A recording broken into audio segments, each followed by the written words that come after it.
Hi, good evening, everybody. My name is Yuna Chowdhury. I'm a professor of English and drama at New York University, and I have the pleasure to be here this semester teaching at NYU Abu Dhabi. I'm teaching in the literature core program and enjoying that very, very much. Welcome all this evening. It's a great pleasure for me to be here to introduce my English department colleague and dear friend, Mary Poovey. Professor Poovey is Samuel Rudin University Professor of the Humanities and Professor of English at New York University, where she has taught since 1997, having come to us after holding prestigious positions at Johns Hopkins University and Swarthmore College. She is the founding director of NYU's Institute for the History of the Production of Knowledge, whose mission is to explore the changing configurations of disciplines, methodologies, and technologies that have shaped knowledge in the ancient and modern worlds. The winner of many honors and fellowships, including the Guggenheim, ACLS, and NEH, Professor Poovey is one of the most influential and innovative literary scholars of her generation, with an expansive research agenda focused on 18th and 19th century British literature and culture, the history of literary criticism and of academic disciplines, genre theory, feminist theory, and economic and financial history. Her first book, The Proper Lady and the Woman Writer, Ideology as Style in the Works of Mary Wollstonecraft, Mary Shelley, and Jane Austen, published in 1984, quickly became a standard text of feminist discourse and established Professor Poovey as a major new voice in literary history and theory. Already in that early work, Professor Poovey demonstrated the value of her characteristic methodology, which is to locate her subjects within an expanded field of writing among a vastly and deeply researched array of kinds of documents and kinds of texts that illuminate the cultural and ideological forces shaping literary production. In her second book, Uneven Developments, the ideological work of gender in mid-Victorian England, published in 1989, the power of this methodology was strikingly on display as Professor Poovey drew on sources ranging from parliamentary debates, novels, medical lectures, and periodicals on women, work, and domesticity to track the ways that representations of gender were constructed and contested in Victorian England. By demonstrating the relevance of such things as, for example, the medical debates about the use of chloroform in childbirth, or the terms of the first divorce law, or social debates about the plights of governesses, the book decisively breached two long-standing and limiting boundaries, that between literary texts and other kinds of writing, and that between women's issues and economic and political histories. Professor Poovey's two most recent books represent an extraordinary new direction, not only in her work, but also in literary and cultural history in general, as they uncover the origins and evolution of literary study in relation to the establishment of different ways of assessing and writing about value. The first of these, A History of the Modern Fact, Problems of Knowledge in the Sciences of Wealth and Society, 1998, scrutinizes the long naturalized distinction between, on the one hand, numbers, seen as value-free and impartial, and on the other hand, interpretation and theory, widely understood to be influenced by social and political factors. Poovey traces this value-laden distinction to the development of double-entry bookkeeping in the late 16th century and the early use of statistics in the 1830s, showing how numerical representations became an increasingly important vehicle for producing knowledge and displaying mercantile credulity and virtue, and ultimately economic and social prestige. Professor Poovey's most recent book, Genres of the Credit Economy, Mediating Value in 18th and 19th Century Britain, published in 2008, is a work of rare intellectual ambition and extraordinary research, which places literature and its institutions on a vast spectrum, along with economics, credit, political economy, aligning it with systems of finance as a vehicle for managing value. How did banking, borrowing, investing, and even losing money, in other words, how did participating in the modern financial system come to seem like routine activities of everyday life? By analyzing together forms of writing that are not usually viewed together, such as bills of exchange, bank checks, realist novels, romantic poems, economic theory, and financial journalism, Professor Poovey once again uncovers the shaping epistemologies that structure the fields of writing and the hierarchies of value. Radically revising by profoundly linking our notions of genre and of value, the paradigm-shifting potential of genres of the credit economy has been likened to Foucault's work on the deep structure of epistemic systems, with an equivalent promise of renewing our ways of working in and across the disciplines. Professor Poovey's current project is about the historical roots and epistemological consequences of the recent financial crisis. There is no doubt that it will add further startling dimensions to the challenges that her work poses to the practice of the traditional academic disciplines. Please welcome Professor Mary Poovey. Thank you, Una. She's read everything I've ever written, apparently. Seems to know it better than I do. That was a very lovely and generous introduction. I really appreciate it. It's really fantastic to be here. I've been in Abu Dhabi only yesterday and today, and I've really learned a lot in a very short period of time.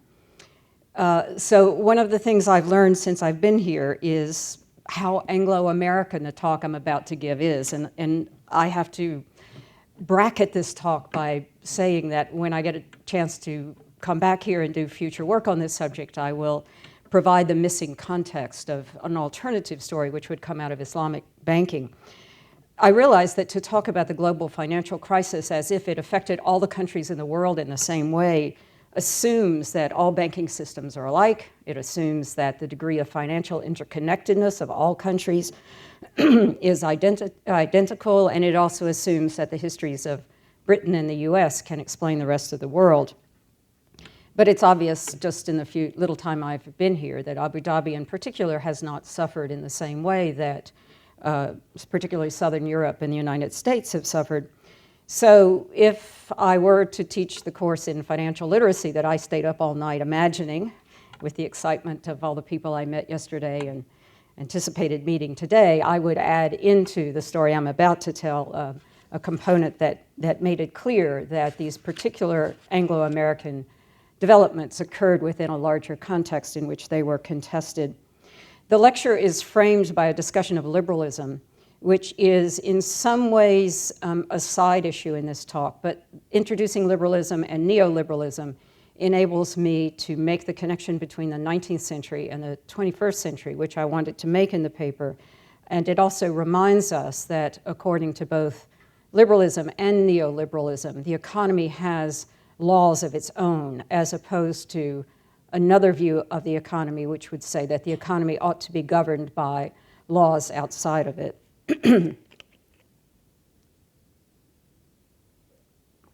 The talk is called From Metaphor to Model, what Victorians understood about markets that modern economists often miss. In this lecture, I discuss two kinds of liberalism. In the classical or early form, which was articulated in 19th century Britain, Europe, and the US, liberalism highlighted individuals, their right to be free agents, own property, and exercise civil and political rights. In its neo form, which was elaborated mostly in the US and Britain after 1970, liberalism calls to account the corporatized political, social, and economic organizations that threaten to restrict another kind of freedom. The organizations that neoliberalism target include the welfare state, all forms of big government, including what they see as excessive taxation, and anything that smacks of socialism, socialized medicine, for example. What they want to liberate is the economy. largely, although not exclusively, by deregulating financial markets. Doing so, they argue, will allow the global economy to achieve its natural state of efficiency and individuals to profit freely from it. Like every ideology, both forms of liberalism are organized by constitutive contradictions. In the 19th century, one of the contradictions that gave liberalism its distinctive form turned on exclusion. Despite liberal theorist emphasis on individual freedom, political entitlement, and personal autonomy, only some kinds of people, white, male, and European, got to be what Catherine Hall calls civilized subjects.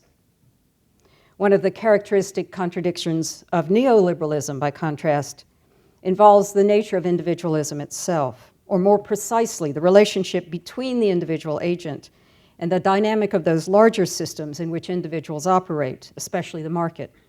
This contradiction follows from the potential tension between the two sites of agency this theory names. On the one hand, individuals are cast as autonomous agents with the potential for self-determination. On the other, the economy is supposedly self-governing as well, and its dynamics are both rational and efficient. The contradiction in classical liberalism became visible in the last quarter of the 20th century when feminist and post-colonial scholars pointed out the incoherence of a theory that declared everyone to be free while only allowing freedom to some groups. The contradiction in neoliberalism is now becoming visible as well as people try to understand the financial crisis that erupted in 2007 and that continues to take its toll on economies across the globe. The contradictions of neoliberalism are now becoming visible in the tension between two kinds of stories people are telling about the financial crisis. On the one hand, these stories depict the market as an autonomous, self-organizing system that ought to have maintained equilibrium. On the other hand, they feature individuals who are presented as autonomous agents and who either caused or ought to have prevented the crisis. So in the US, the great villain is Bernie Madoff, and the person who supposedly ought to have prevented it all from happening is Ben Bernanke. These are obviously generic stories that are told with very identifiable heroes and villains and so on. The most rigorous versions of the first kind of story, the kind of story that depicts the market as autonomous, are embedded in the theorems generated by academic economists. These theorems include portfolio theory, the efficient market hypothesis, and the options pricing model. All that you really need to know about them is that they are typically expressed mathematically and that they seek to model the relationships among numerous market factors so that financial professionals can manage uncertainty or risk. The second kind of story centers on particular individuals who either helped create the equations that dominate modern finance or worked within the financial institutions that rose to prominence in the last half-century. Such narratives have poured from the business and popular press since the financial crisis began. All of these books are organized around individual stories, and they seek to make their heroes or villains come vividly alive for the reader. Foolishly, when the financial crisis first began, I decided I would read everything that was written about it. Well, that ended when my small New York apartment was filled from floor to ceiling with books about how it all happened and who caused it and what we were going to do now. So I've given up. Decided to write about it instead of reading about it. These two kinds of narratives, the account implicit in the neoclassical theorization of an autonomous, self-regulating market, and the stories of individual actors, pull in different directions. One asserts that no matter what individuals do, the financial market as a whole will achieve equilibrium. The other assumes that individuals have agency and can operate freely within complex systems, including the market. In this lecture, I turn to 19th century liberalism to show both that the tensions inherent in neoliberalism can also be found in its classical version, and that neoliberalism has transformed its predecessor in some very alarming ways. I argue that both liberalisms rest upon an underlying metaphor, but for reasons that involve specific historical developments, the metaphor that informed classical liberalism was displaced in the 20th century by another metaphor, which functioned not as a figure of speech, but as a model, as the metaphor that informs neoliberalism began to be operationalized through tools that literally brought this metaphor to life. The model people used to simulate the economy and to manage uncertainty began to affect the way the financial markets worked, to generate uncertainty that the models could not accommodate. In the fall of 2007, because the models had taken on a life of their own and because they had diverged so widely from what they claimed to represent, the world was pushed to the brink of financial ruin. Neoliberals tell two stories about the financial crisis because they have forgotten something our Victorian predecessors knew very well. This something is the subject of my remarks tonight. I begin with John Stuart Mill, the British philosopher and political economist, because he articulated for his generation the principles of both classical liberalism and political economy, the 19th century predecessor of economics. In his seminal defense of liberalism called On Liberty, published in 1859, Mill placed individual agency squarely at the center of modern society. Quote, "Whatever crushes individuality is despotism," he writes. "Protection, therefore, against the tyranny of the magistrate is not enough.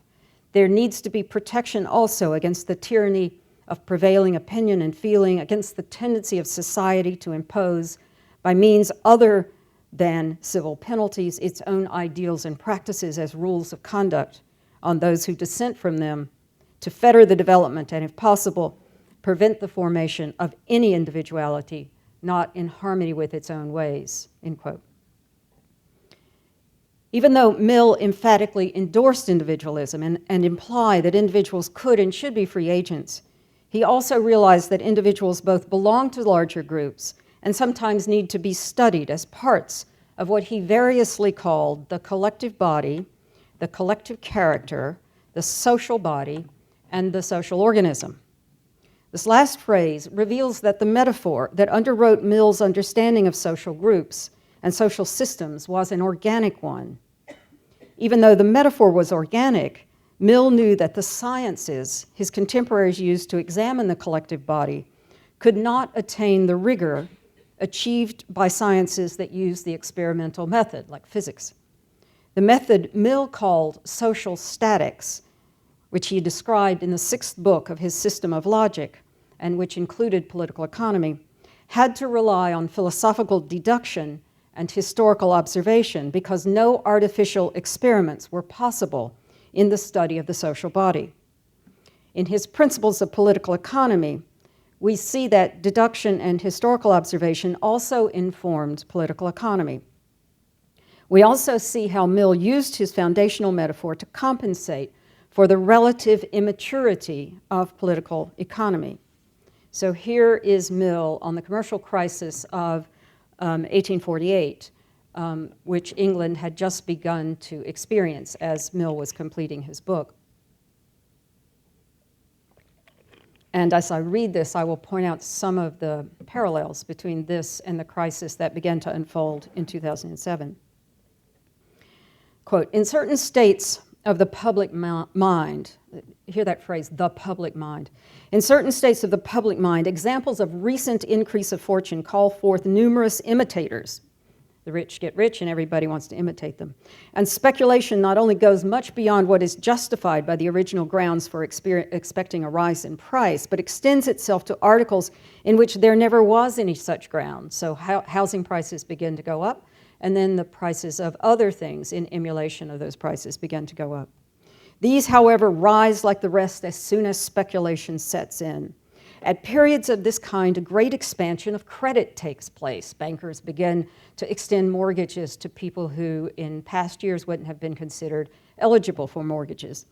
Not only do all whom the contagion reaches employ their credit much more freely than usual, they take out second mortgages on their houses, they buy a big boat, but they really have more credit because they seem to be making unusual gains and because a generally reckless and adventurous feeling prevails, which disposes people to give as well as take credit. So mortgage lenders get more and more irresponsible in who they choose to give mortgage to. When, after such a rise, the reaction comes and prices begin to fall, when housing prices begin to decrease, speculative purchases cease, and to the rational desire not to overextend one's credit, there is superadded, in extreme cases, a panic as unreasoning as the previous overconfidence. So there's the flip side of the manic panic business cycle. Money is borrowed for short periods at almost any rate of interest, and sales of goods for immediate payment are made at almost any sacrifice. So people lower their housing prices and sell it for anything they can get. Thus, general prices during a commercial revulsion fall as much below the usual level as during the previous period of speculation they had risen above it. The fall, as well as the rise, originating not in anything affecting money, but in the state of credit, end quote. In this paragraph, Mill refers to two kinds of agents, and he uses a variant of the organic metaphor, in this case, the trope of contagion, to connect them to each other. The first kind of agent consists of individuals, merchants, and traders, and the second includes abstractions that convey collectivities, the public mind. In Mill's account, what unites individuals into a public mind and causes both speculation and panic to spread within it can only be conjured metaphorically. Contagion, a metaphor taken from the miasmatic theory of disease transmission, suggests the rapidity with which cholera, for example, spread through 19th century cities. The trope, the metaphor, is neither exact nor definitive, of course, but because Mill held only modest expectations about the rigor of non-experimental social sciences, he did not insist that the metaphors that underwrote them be anything other than that, figures that captured some likeness without being amenable to any kind of proof. The organic metaphor, the figure of a social body, appears repeatedly in Victorian writing, even though a few individuals like Herbert Spencer treated the metaphor as if it were a literal description. Most simply summoned this figure to convey some idea about the nature of social relationships, including economic or financial relationships. For example, this is the sense in which Charles Dickens used the word contagion in Little Dorrit when he wanted to describe how Arthur Clennam's desire to invest in Myrtle's speculative scheme spread to the inhabitants of Bleeding Heart Yard. To show you how the organic metaphor that informed 19th century political economy was displaced by another trope, and how Mill's modest ambitions for the social sciences were replaced by a far greater ambition for the science that political economy became, I need briefly to rehearse some of the historical developments that led liberalism to morph into its 20th century counterpart. To some of you, this summary will be familiar. To others, it may be new. In either case, bear with me, for at the heart of this narrative lies the conjunction of military planning, computer-driven mathematical modeling, scientific management, and economic theory that helps explain both neoliberalism's inherent contradictions and the origins of the recent financial crisis. For the entire 19th century, Britain dominated the global financial system. This was possible because most other nations in the West had agreed to adopt the gold standard, and because London supplied most of the world's credit. When World War I disrupted international credit flows, and in the chaos of the interwar years, the gold standard collapsed in 1931, and individual nations began to adopt isolationist policies. During the 1930s, it is also the case that economics remained a relatively immature science in John Stuart Mill's terms. While economics had become a university discipline in many countries, economists did not share a single theoretical vocabulary, and they did not agree about the best way to understand the global financial system, or whether it even made sense to talk about markets and finance in terms of global interconnectedness.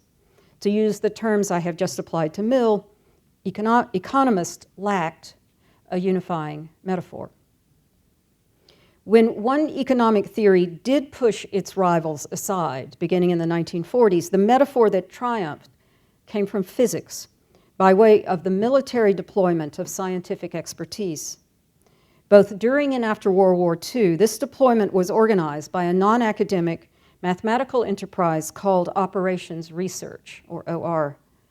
The links between what became economic orthodoxy in the 1970s and OR during and in the decades after World War II are complex.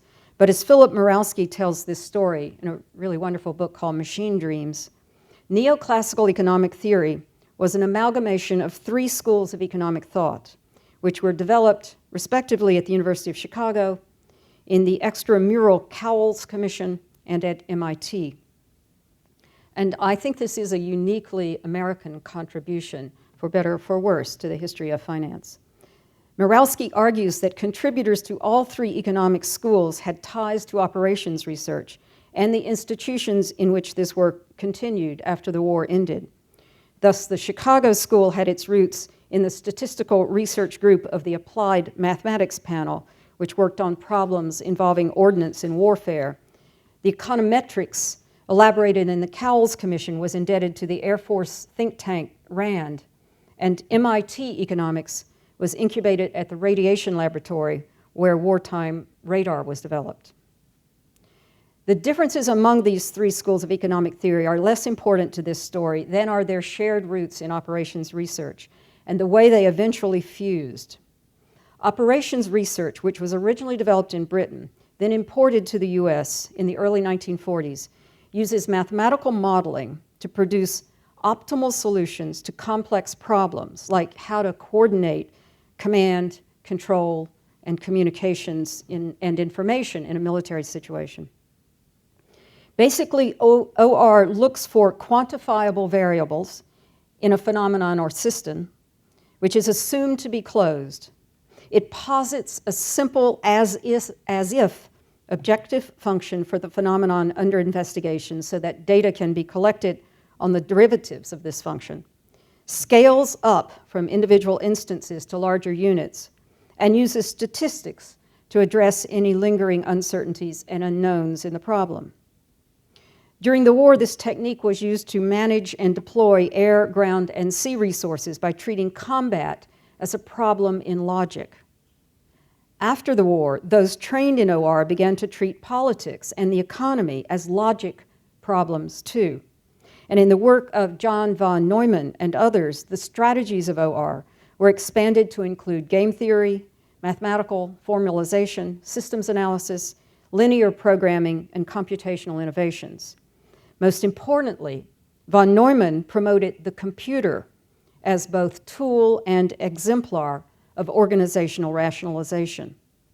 The mathematicized economic theory that emerged from these OR roots assumed that logical systems like the market always work if unimpeded, that the rationality individuals exhibit in economic behavior is algorithmic, and that computer programs can simulate or model this rationality. So the piece I want you to just hone in on here is the notion that human behavior is algorithmic and therefore can be modeled by mathematical computations. The OR-inspired developments within the academic discipline of economics began to filter into the curricula of business schools in the 1970s, when business schools began to hire more economists to staff their faculties. Many US business schools were already primed to embrace the assumptions and methods of OR influenced economic theory because their professors were already teaching management as a science devoted to analyzing complex organizations and systems.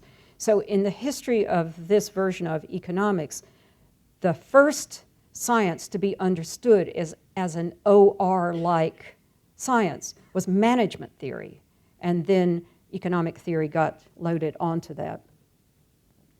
Von Neumann's promotion of the computer as tool and exemplar of operations research hints at the metaphor that underwrites this complex nexus of military planning, scientific management, and neoclassical economic theory.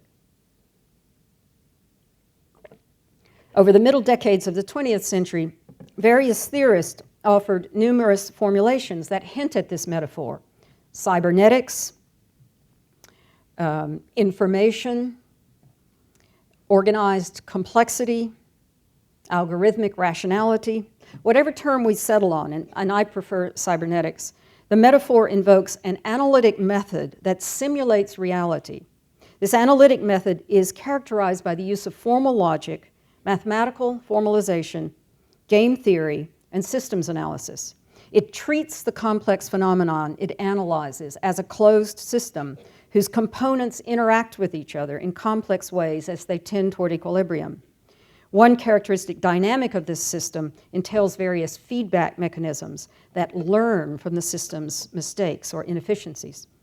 For the moment, we must leave open the question of whether this analytic method, which simulates reality, really must assume that the phenomenon it analyzes is also characterized by algorithmic rationality, or whether the model the analysts construct is only a metaphor. So Donald McKenzie asked this question in the title of his book when he asks whether models are cameras or engines. The naturalization of the neoclassical model of the economy was facilitated by four related developments in the 1970s. So now I'm going to talk a little bit about how this model of the economy got turned into common sense ways that ordinary people think about the economy. And that's what I mean by the word naturalization. Even though I use the word naturalization, I'm really talking to a social process by which new ideas come to be to seem like common sense to ordinary people who are not trained in business schools. So the four developments I want to highlight are these. First, finance began to replace industry as the leading source of economic growth in the West. So instead of producing things, Western countries began to use money to make money. Second, economic theorists and professors of finance embraced a new paradigm for investment management called portfolio theory. I'll talk about that in a minute. Third, in 1974, the US government passed the Employee Retirement Insurance Security Act. The acronym for that is ERISA, E-R-I-S-A, and that's a very important piece of legislation I'll explain in just a moment. And fourth, financial analysts emerged as an influential professional group. Now I'm going to talk about how those four factors are related to each other. These events were related to each other in the following way. ERISA, which was intended to protect workers against the ruinous effects of corporate bankruptcy, required companies to set money aside to fund retirements. And this dramatically increased the capital in search of investment returns. So ERISA was originally intended to protect employees from their corporations going bankrupt and losing all the pension money that the individuals had invested. So the unintended consequence of ERISA was that it created gigantic pools of capital that had to be invested by somebody in something. By law, these huge pools of assets had to be managed according to current industry standards, that is to say, the standards of the current finance industry. The financial industry adopted portfolio theory as its standard, and because this theory, which prices risk at the level of the portfolio as a whole instead of in terms of individual stocks, was more complicated than picking individual stocks, individuals and institutions increasingly sought investment help. In other words, if you're a poor person like me who now has a pension that has to be managed by somebody, and the law ERISA says that it has to be managed according to the standards of the finance industry, I don't know anything about that, so how am I going to pick what to do with my portfolio? I hire a professional financial analyst because the professional financial analyst is presumably going to get better returns than I possibly could. So the fourth piece of this puzzle is that this professionalized group of money managers presented its members as better trained to satisfy the standards of their industry because they could apply portfolio theory. Professional managers fared better than individual investors because once the industry identified the portfolio as the most important site of risk, it became important to figure asset diversification, covariance, risk, and inflation into investment strategies. Calculating these factors requires the kind of sophisticated mathematical tools and modeling favored by OR, which use computer programs to figure how all of these things work together to affect the movement of the stocks contained within the portfolio. So in other words, the very mantra about diversification, the need to diversify your assets, feeds into the system by which individual people like me have to hire financial professionals in order to make my portfolio look diversified. And if I don't do that, I'm in danger of retiring with no money whatsoever, because in the United States, there is no social safety net. The combination of an economic shift from production to finance, a mathematically expressed investment theory, the legal requirement in the US that a huge volume of assets be channeled into managed funds, and the availability of a group of business school trained professionals who could implement the theoretical claims of economists helped neoclassical economic theory become orthodoxy during the 1970s. These events also helped make both the underlying metaphor of cybernetics seem like an accurate description of economic reality, and to make economics the most powerful of all the social scientists. The theory of supply-side economics, endorsed by Ronald Reagan and Margaret Thatcher, both of whom took office in 1980, helped cement the influence of neoclassical economics and its informing cybernetic metaphor. Crucial to this process was a series of legislative measures that facilitated the free movement of financial markets. Beginning in the 1980s, nearly every restriction that had been placed on US banks in the 1930s was repealed, including the 1933 Glass-Steagall Act, which had established a barrier between individual banking and commercial banks. With the enormous growth in assets and investment opportunities that followed, investment banks like J.P. Morgan and Bear Stearns began to use computer modeling to devise financial instruments that allowed them to create and trade new kinds of securities, take advantage of temporary inefficiencies in global markets, and maximize the degree of leverage involved in individual wagers. By the end of the 1970s, the neoclassical model of the financial system as autonomous, efficient, and rational had come to seem like a self-evident truth. As it did so, moreover, the metaphor that underwrote the model ceased to function as a metaphor because financial professionals treated it as an accurate description of the system it supposedly modeled. What was initially a metaphor for economists, in other words, was actualized in the real world because the model and the tool, the computer, that operationalized this metaphor were so widely used by professional investors who were in charge of ever larger pools of capital. As professional investors and financial advisors became convinced that the theory of value that informed neoclassical economic theory was useful, these investors bought and sold with this theory in mind. And as they did so, and continued to do so, the theory was transmitted into prices.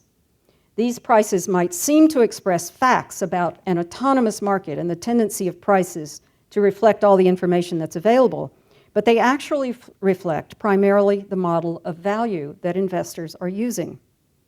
While this point may sound like a theoretical critique mounted by a post-structural literary critic, it's actually a commonplace within the financial community. One of the most enthusiastic historians of modern economics, Peter Bernstein, acknowledges the reflexive relationship that links economic theories to the dynamics of financial markets. Now, this is quoting Bernstein, quote, "It may sound ironic," he wrote this in 2007, "but as investors increasingly draw on capital ideas," by which he means the assumptions of neoclassical economics, "to shape their strategies, to innovate new financial instruments, and to motivate the drive for higher returns in relation to risk, the real world is on a path toward an increasing resemblance to the theoretical world described by these capital ideas." In other words, the more the model is deployed in investing strategies, the more the financial world comes to look like the model itself.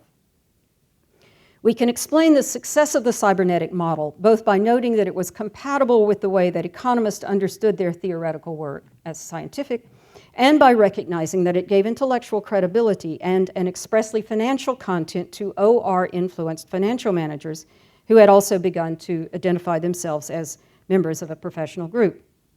The overlap between the self-interested agendas of these two groups, academic economists and financial managers, went largely unnoticed during the 1970s and for much of the 1980s because the promoters of the model presented it as simply descriptive. According to its champions, it is simply true that market prices contain perfect information and that they fluctuate randomly, that is to say, independently of each other. It's also true that when you go see your financial analyst, you can't understand a word she's saying. In 1987, this changed abruptly when a computerized trading program designed to help professional investors minimize risk triggered a huge sell-off on Wall Street.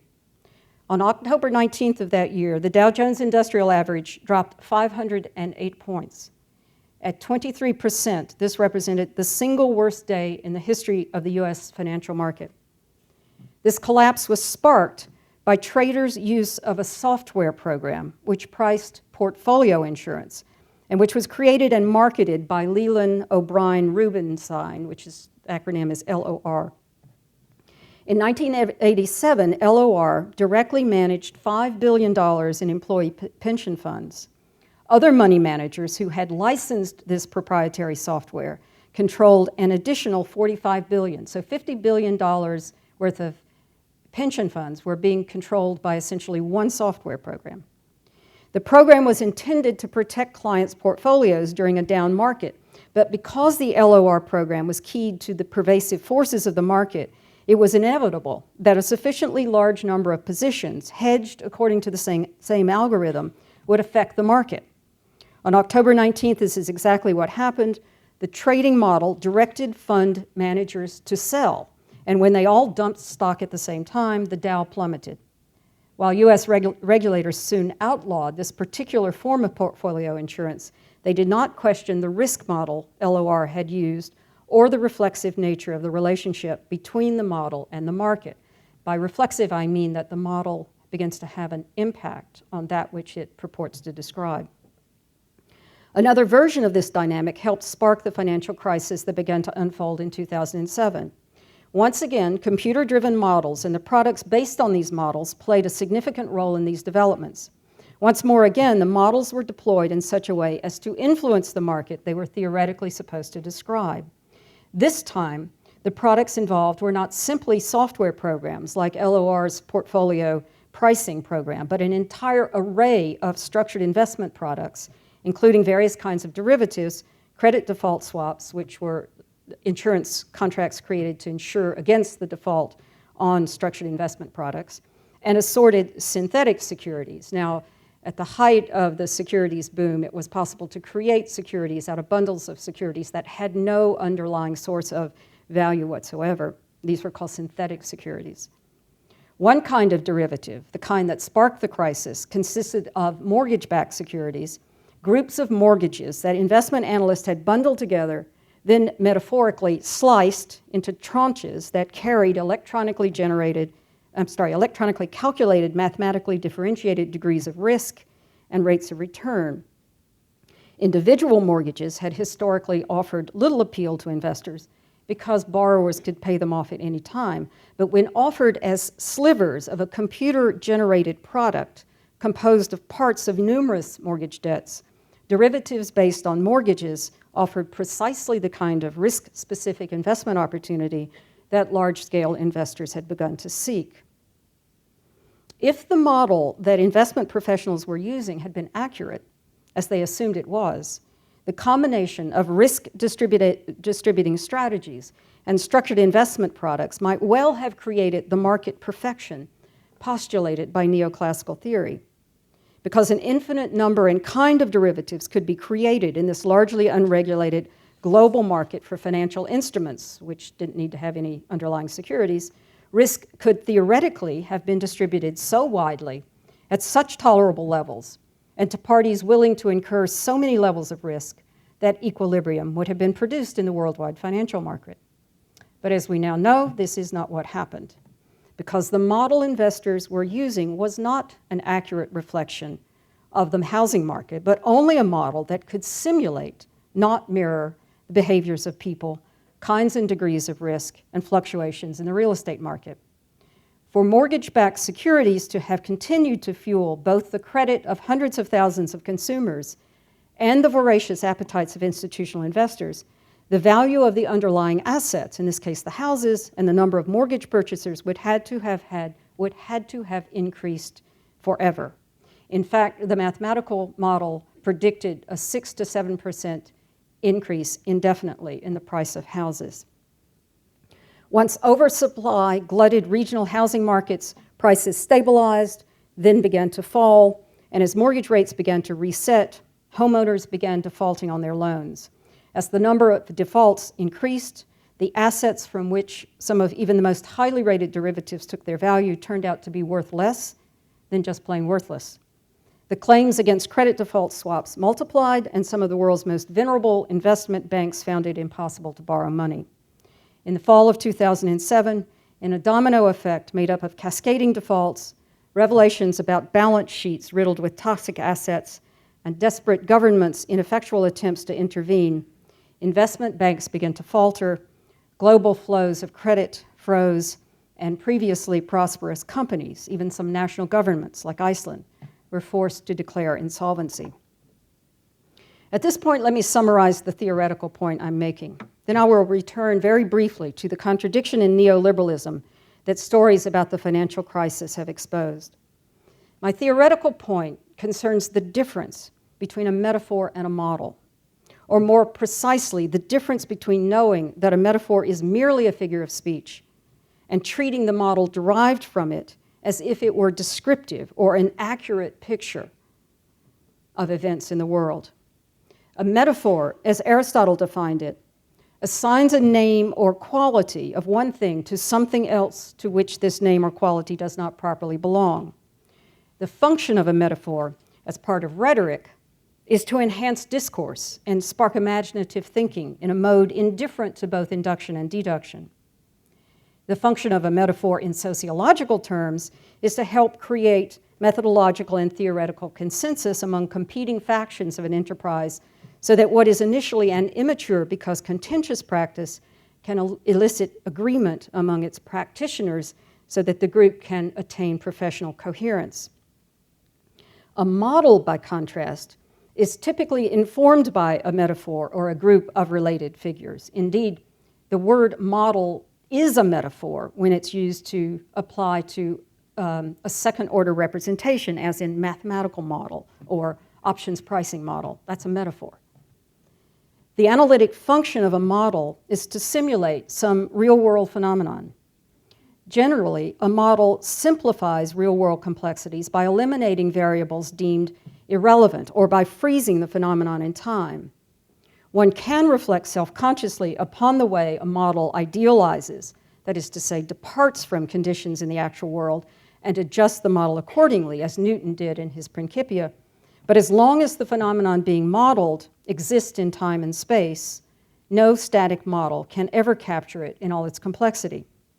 The methodological advantage of a model is that one can perform experiments on or with it in ways that are impossible with actual phenomenon, especially social phenomenon, like societies or financial markets. While these experiments may help analysts understand the phenomenon under investigation, they will not change that phenomenon in the actual world. As we've just seen, however, in some circumstances, treating a model as if it were an actual reflection of what it claims to describe can actually make the model work. In these circumstances, the model becomes performative. It actualizes the assumptions that inform it. It literalizes the foundational metaphor. But as we've also seen, the performative capacity of models is inherently limited, especially when the model simulates a social phenomenon. If the model's informing assumptions do not correspond to the actual conditions it purports to describe and to the people who influence those conditions, then the reality that widespread use of the phenomenon creates will eventually collapse as the discrepancy between the model and the phenomenon it misrepresents widens. This should explain the title of this talk. I'm not arguing that the organic metaphor is necessarily a better figure for society or the economy than cybernetics, or that the immature 19th century social sciences were superior to their modern, supposedly mature, because mathematical, counterparts. Instead, I'm arguing that Victorians realized that the foundational metaphors of political economy were just that, metaphors, which could spark thought but not prove hypotheses. John Stuart Mill and most other Victorians who used organic metaphors realized that approximations and generalizations were as close as they could get to accuracy. Many modern economists, by contrast, along with many financial analysts and institutional investors, treat their models as accurate reflections of the economy. They have come to believe that economics not only resembles, but actually is a science like physics. They have forgotten the as-if clause that governs the relationship between the model and the phenomenon. The hedge fund manager George Soros summarized these fallacies in the afterword to his 2008 book on the financial crisis. Quote, "The prevailing paradigm," Soros wrote, "asserts that financial markets tend toward equilibrium. While it is possible to construct theoretical models along those lines, the claim that these models apply to the real world is both false and misleading," end quote. Let me return at last to the tension I initially identified between the theorems set out by neoclassical economic theory with their underlying metaphor of anti-individualistic cybernetics and the individualized stories that journalists and market participants have been telling about the financial crisis. I'll just make two simple points about this tension. First, I think the success of individualized stories expresses nostalgia for precisely the kind of individual agency, the kind of individuality that a society permeated by computerized information harvesting software programs and digital algorithms renders impossible. I think that people prefer stories about individual heroes and villains to complex accounts of institutions and computer models for the same reason that they flock to social networking sites like Facebook. They're trying to reclaim a kind of individualism that is no longer possible, if it ever was, by imagining that some individuals caused or could be held responsible for the financial crisis. We imagine that we could be agents too, by trying to reclaim not just the computer metaphor, but the computer tool as well, by sticking things on our laptops and making them seem like friends. We try to reinsert ourselves into a digital universe that increasingly does resemble the model OR-influenced economists devised. This may be the ultimate irony. As individual users attempt to make the cybernetic universe our own, to tailor it to meet personal needs, we allow ourselves to be reduced to data points or parts of data points, more useful to some global corporation than expressive of anything like individuality. Finally, let me point out what to some of you must be obvious. You don't have to contrast neoclassical theorems to stories about individuals to find a tension between cybernetic thinking and individualism.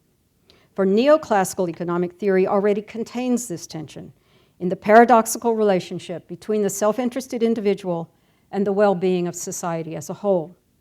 For Adam Smith, another founder of classical liberalism, it was not clear why numerous individuals, all seeking only to better themselves, inadvertently enhanced the well-being of the nation. He resolved this paradox, or more precisely, he displaced it with another metaphor, the metaphor of the invisible hand. Modern neoclassical economists, by contrast, have generally abandoned the metaphor of the invisible hand as an explanation, and along with it, Smith's modest admission that no one understands how or even if individual self-interest really does improve society as a whole.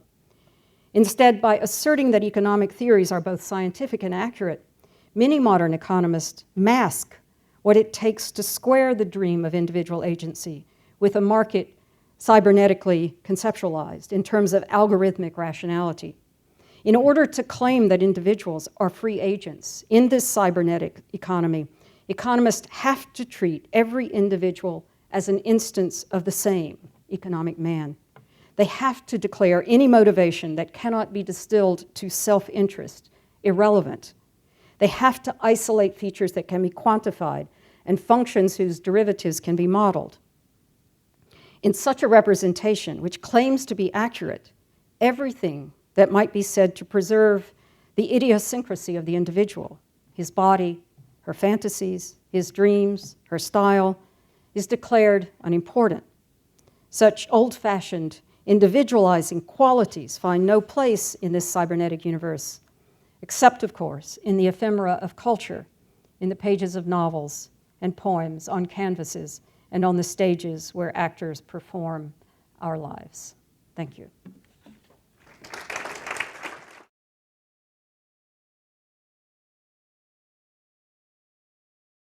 It's a fascinating speech, Professor. I think one metaphor that you haven't mentioned that a lot of economists enjoy and really think it's the true metaphor, which is Schumpeter's creative destruction. That's interesting. My question for you is that have you identified a period in history, in entire human history, where very dynamic and creative society having a prolonged period of economic growth without some certain kind of the bubble or certain kind of a collapse? Thank you. No, I haven't. And I think you're quite right to point out, I'd love to hear more about creative destruction, but maybe we can talk about that in a minute. But you're quite right to point out that these bubbles and collapses are periodic, and they have punctuated every burgeoning economy since at least the 16th century, for sure, in the West, in any case.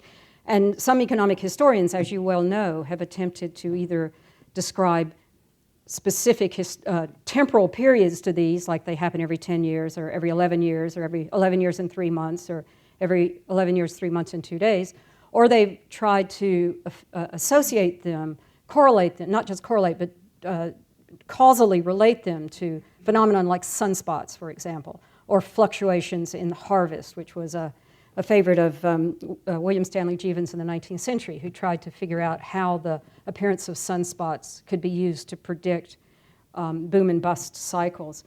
I think that while boom and bust cycles definitely occur, and there have always been these panics and manias and then panics, I think each one is different, and that the historical contingencies, the specificities of each mania panic phase needs to be examined in all its historical specificity. I mean, you could say that what has just happened in the world in 2007 through the present is simply a repetition of 1987, but I don't think it's simply a repetition. I think that the acceleration in number and kind of synthetic products and structured investment products has caused a difference in kind as well as a difference in degree.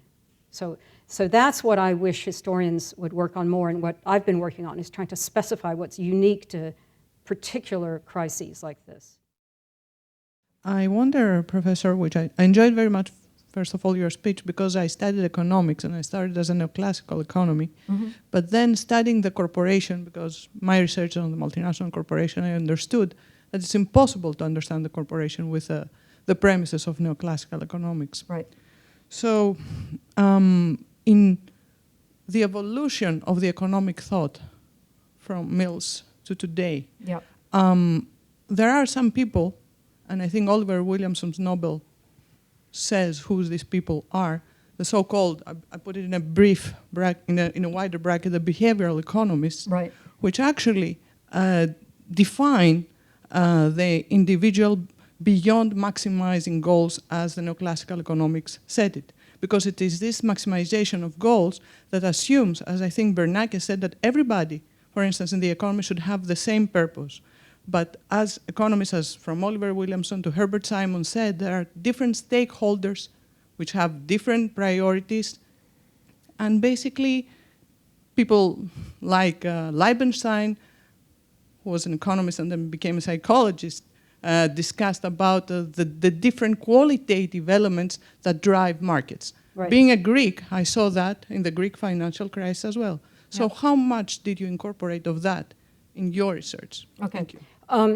First of all, let me say that I really appreciate your picking up on the theme of institutional context in my talk, because I think it's really impossible to understand what has been happening to us without understanding it as a phenomena that also involves developments within institutions like business schools and the changes in business school curricula, because these ideas don't just kind of float down out of heaven and land on top of economists' head. They are inculcated in curricula. And so I think that studying the institutions in which ideas are mediated and disseminated is really important, and that's why there's a little part in here about business schools. Let me turn to the heart of your question, which is about behavioral economics. I'm not an expert on behavioral economics. I'm not terribly impressed with what I've read, because it seems to me that what people like Robert Shiller are trying to do is to take some of the paradigms of the efficient market hypothesis and simply expand in a pretty slight way the kinds of factors that can be quantified within them. I don't see that there is in the work of the behavioral economists that I know any concession to the fact that people might have different agendas, that maximizing self-interest may not be a universal goal among all people. I think what they try to do is to take account of fear and greed and other psychological behaviors that are aggregated and therefore can be quantified. But I don't take them as departing very far from the norms of classical economic theory. My question is about the Soviet Union and Marxian economics. Much of your story in the 20th century could be said to be a reaction. The narratives of classical economics moving into free market economics and neoliberal economics could be a reaction to Marxian economics and Soviet power. I wonder how you would fit that narrative within this story. Thank you. I think you're right to say that classical economics and neoclassical economics, as they've developed in the U.S. in particular, is a repudiation of Marx and the kind of economics that came out of his work. Also, to a certain extent, up until very recently, a repudiation of Keynesian economics. And so I agree with that as a statement. If you're asking about what my position is, it's not by any stretch of the imagination to return to an endorsement of a Marxist analysis of the economy. I'm looking for some alternative to these two narratives, both of which seem to me rather simplifying. And I took a lot of pleasure in the critical element in your story around cybernetics and von Neumann, as this kind of critical juncture, in this modern development. But I'm not familiar with your other books, but I'm wondering if you've looked at the kind of pre-history to that cybernetic moment, specifically in the kind of the early 20th century history of the algorithm within the work of Lambda Calculus and Alonzo Church and Alan Turing machine. Yeah. The book I'm co-authoring now with a person who worked on Wall Street for 30 years is a book about the history of financial modeling.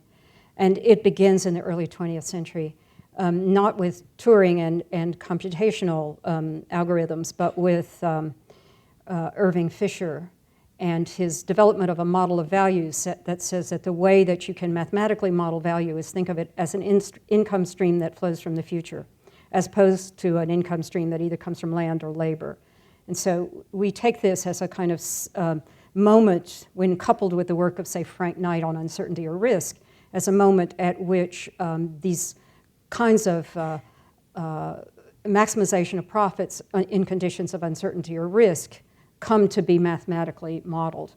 We're not going to go much past the 1960s in this history, because once the mathematics become sufficiently complicated, neither he nor I really are at that pay grade. So I'm going to leave it to other people. If I could just follow up just for 1 second, because it's an interesting question, and you alluded to it with the camera engine kind of distinction, that where this kind of self-perpetuating system would come from. Yeah. And within the history of mathematics, there's a certain idea of the algorithm as a self-solving equation that emerges in the 20s and the 30s. Yeah. Through that work. Well, I'm sure that will be part of the story we told, but we've only written one chapter so far, so we'll take that under advisement.